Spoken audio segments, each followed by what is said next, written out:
елда Берләшкән Милләтләр Оешмасы ЮНЕСКО инициативасын хуплап, күп теллелекне яклау йөзеннән 21 февральне халыкара туган тел көне итеп үткәрү турында карар кабул итте. Бүген 21 февраль һәр милләт, һәр халык өчен халыкара туган тел көне. Әлеге фестивальне ачып җибәрү өчен сезне гимназиябезнең директорына Саяков Илдар Искәндәр улына бирәбез.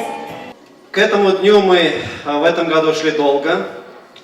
В рамках утвержденного учебно-воспитательного плана в февраль до 21 числа мы объявили целой декадой.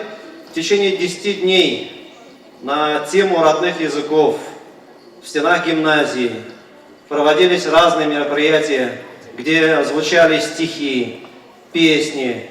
Мы видели и хореографические выступления, и сценические выступления, на которых главной целью была и главной задачей было освещение национальных культур и родных языков народов, населяющих нашу большую родину, Россию, наш любимый Татарстан и те языки, которые мы изучаем в рамках учебного плана иностранных языках. Бүген үткәрелә торган халыкара туган тел көне ул үзебезнең ана телебезнең, туган телебезнең тагын да ахаңлыгын, матурлыгын аңларга бер мөмкинчелек.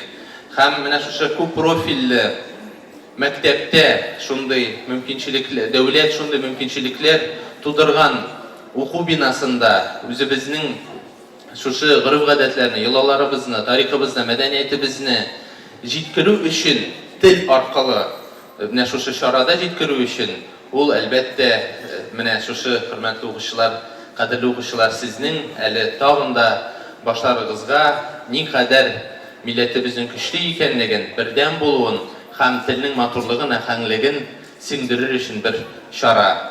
Безнең исемнән Фәтвәйс Мифтахов миңа кушылып, менә шушы Бөтен татар конгрессының истәлекле бүләген тапшырырга рөхсәт итегез. Рәхмәт сезгә. В Международный день родного языка все языки признаются равными, поскольку каждый представляет живое наследие. Безнең гимназиядә күп төрле милләт балалары белем ала. Ата-ана теле барлык милләт кешеләре өчен дә җанга бик якын тел. Мы живем в нашей гимназии дружно, в мире и согласии. Здесь мир разных наций. А сейчас мы послушаем приветствие ребят нашей гимназии на их родных языках. Һәр телнең бар туган иле, туган җире кебек назлы, җырдай моңлы татар теле. Ак алъяпкыч бәйләсәләр, өзелеп тора кызлар биле.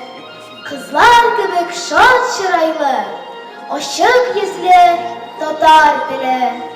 Халкың кебек уңган да син, хезмәттә син көн үтүне. Ир егетләреңдәй дәртле, гайрәтле син, туган тел. Duygum, sevgim, heyecanım, ana dilim, güzel Türkçem. Ataların armağanı, ana dilim, güzel Türkçem. Әсәй бер алга киткән, юллар сикән йитәбез. Карабыз сәмән бергә, кай тиеп китәбез. Әсәй кайтты, бесәй сапты. Ай көнәп килбез. Әсәй кояш алып килгән, нурга сыман өебез. Слова живут, текут из уст в уста. Но если жизнь отнимет слух и зрение, лишит движения, голоса лишит, единственное тогда спасение — то слово, что в груди твоей дрожит. Сезне сәламләү һәм бәйрәм белән котлау өчен сезне Бөтен дөнья татар конгрессының Казан бүлеге җитәкчесе Мифтахов Фәрит Фәйз улына бирәбез. Рәхим итегез сәхнәгә. Әлбәттә, бүгенге бәйрәмдә 21 февраль бөтен дөньяда үтә торган туган тел көнендә Россия күләмендә булган күп милләтле, күп динле Россия халкы үзенең теле белән, үзенең байлыгы белән шатлана. Без инде үзебезнең татар телен саклыйбыз. Шулай итеп, без үзебез яхшы итеп башка милләтләргә дә үрнәк күрсәтәбез дип ышанабыз. Барыгызны да бүгенге бәйрәм белән исән-сау яшик, бергә булыйк.